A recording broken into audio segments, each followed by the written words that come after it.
We are John and Samantha and the proud owners of a 1986 American Ford Econoline RV, bought by us as a salvage rebuild project.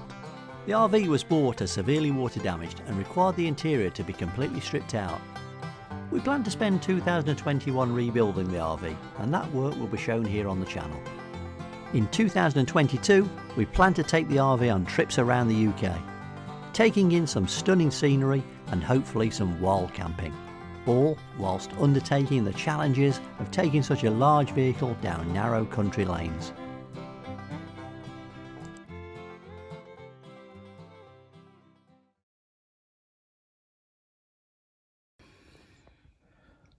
Okay guys, back to the first window that we first initially sealed.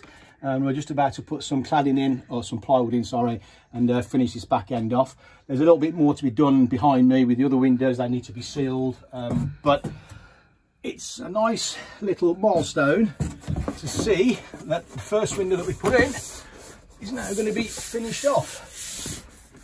It's comfortably. Right, bear with me.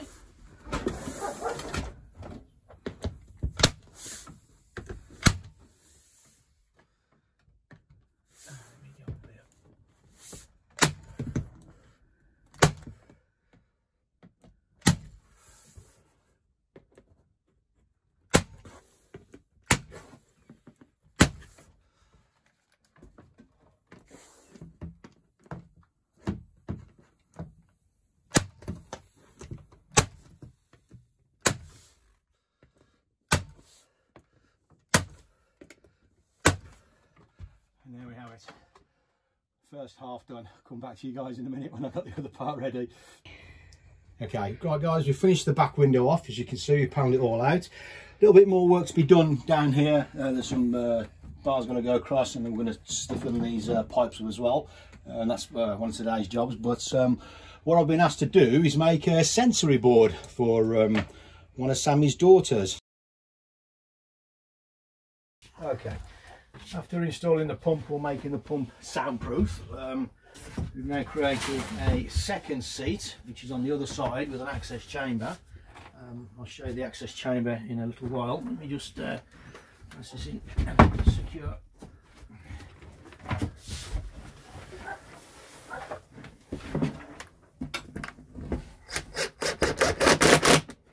Just need a couple of screws in for now, just to hold it, and I can show you the access chamber that we've got. Okay, this is the access chamber. We've put insulation on there as well to deaden the sound, and then what we can do is that creates a seat, and it's got easy access as well. Just lift the cushion up and you can get access to whatever you want underneath.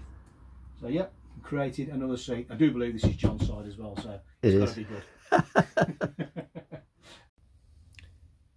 Okay, as we said on the last video, we need to do something with this water pump motor, because it was quite noisy. Well, in my opinion, it was quite noisy. So we've used some of the sound insulation material, put a couple of layers in there, and stood the pump on that. Well, it does have rubber feet anyway, but just gives that extra layer of sound protection. And we'll put a couple of layers of sound protection around the motor as well. So we'll see how that goes. And as you say, Rob, we can always house it, John. We can always put a box around it and house it, and put insulation in that box as well to deaden the noise. But let's see how that works first, and then we'll take it from there. Cool. Where we could, we've tried to put any joints in accessible locations, but here in the shower behind this wall, we had no choice but to put a 90-degree bend here. So what we're going to do is we're going to put some self-amalgamating tape around the joints, just to try and limit any risk in case there is some movement due to vibration. There we go, and that should stop things from rattling loose.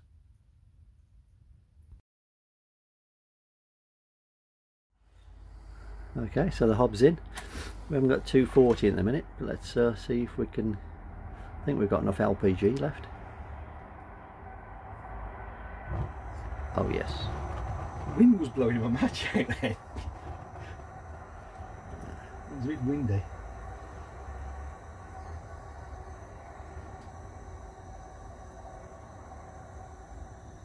You turn it on. Oh, oh yeah. That's all right. I was trying to just Yeah, catch this it is right, probably old LPG as well. God knows We've how got the old. door open as well, John. So Yeah. Excellent. Look at that. And we have the oven in as well. Rob, you want to see? This is a Piazza, isn't it? So go on, see if you can light it, mate. See what happens. Yeah, if I press that button at the same time.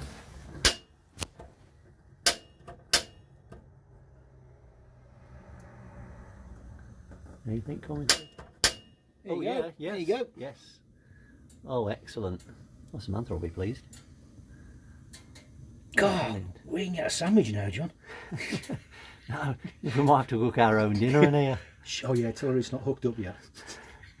Is that staying on? Pull, let your hand go. Oh, sorry, yeah, sorry, yeah. Cool. You can Brilliant. adjust it. And... Hey. The wind's blowing in the door. Brilliant. Okay. Okay, we've now installed the tap. It's working perfectly, which is nice to see.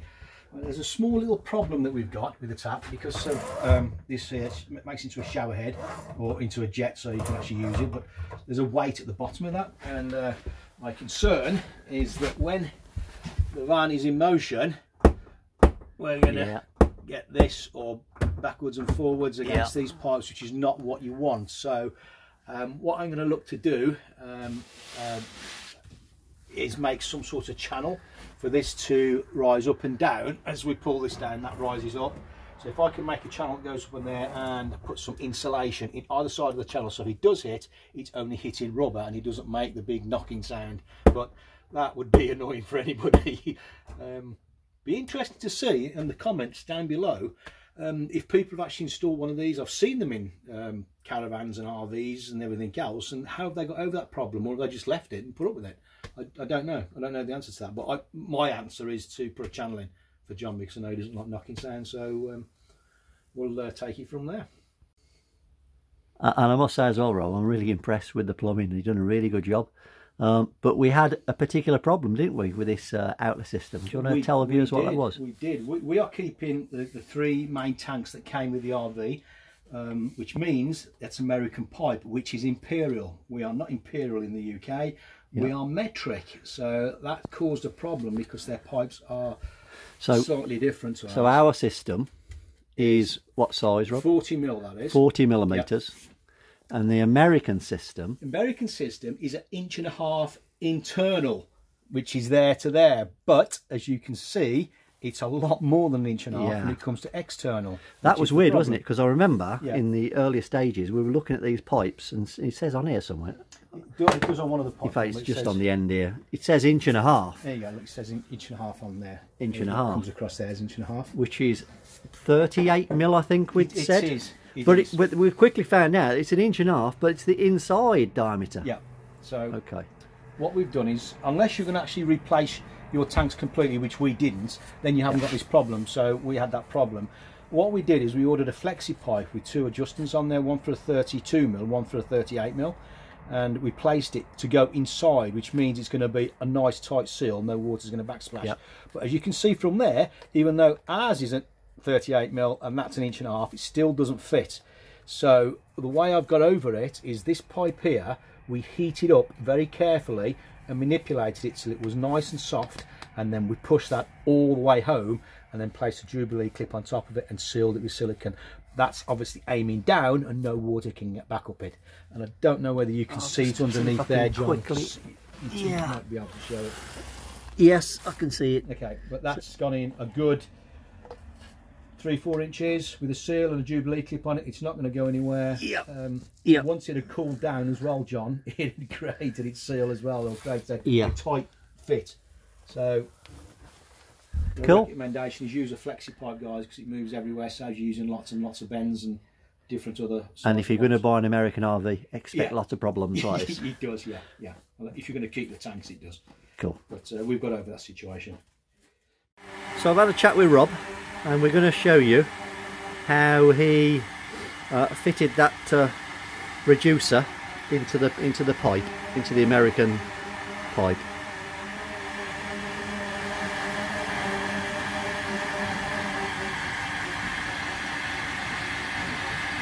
So the gun he's using is a paint stripper gun.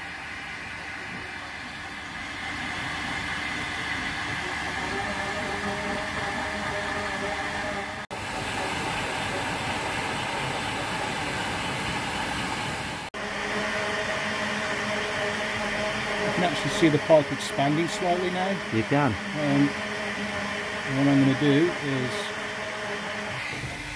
right, there you go. Once that's got warm, guys, you can actually place that one inside and slot it straight in. Now when this goes cool, that'll create a very, very tight seal, but the beauty of it is that water won't travel back up because that's gone inside it. Then you can actually place a Jubilee clip around it and then seal the top, and you've got yourself a nice water seal, and you can convert from imperial to metric an easy way, a slightly easy way. So we don't seem to have anything, or we couldn't find anything that converts from one to the other. So that was the best idea I got up with. It's a nice little tip.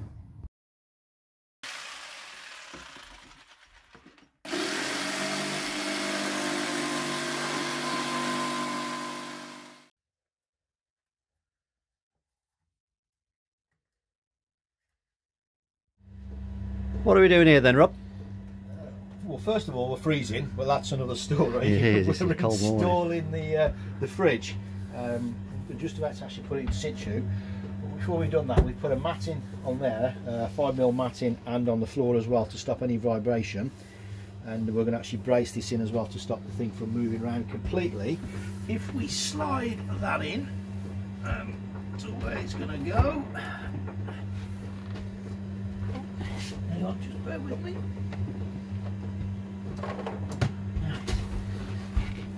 Right, we can place that in situ there.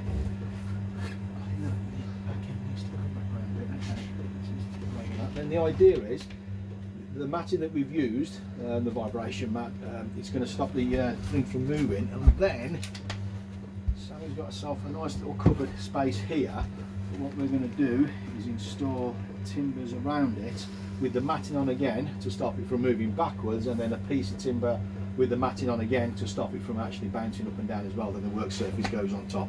That makes sense. Yep, makes perfect sense. So that's what we're in the process of doing at the moment. Work's got a pause, Rob. Samantha's bought us some lovely lunch. Oh, it's got a pause. It's got to stop for that. Oh, tuck in. Forget the video. Tuck in. Okay, summary for the end of the day, Rob. Can you give us an update, please? Yeah, we can. We now installed the fridge. It's been supported with vibration mats, rubber mats, so the thing won't move at all, so it's not coming out. You can open the door, you can close the door.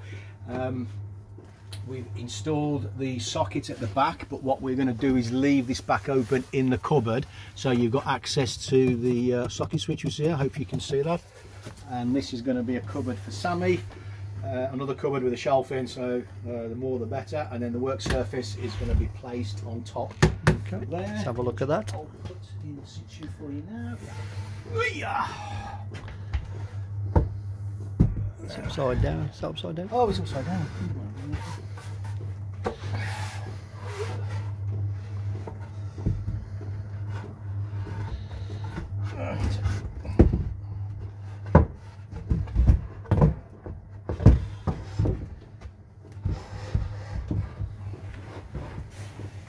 As you can see from there, you still have access to the fridge to open the fridge door and close the fridge door as well. So we'll just come around this side just to see if we can.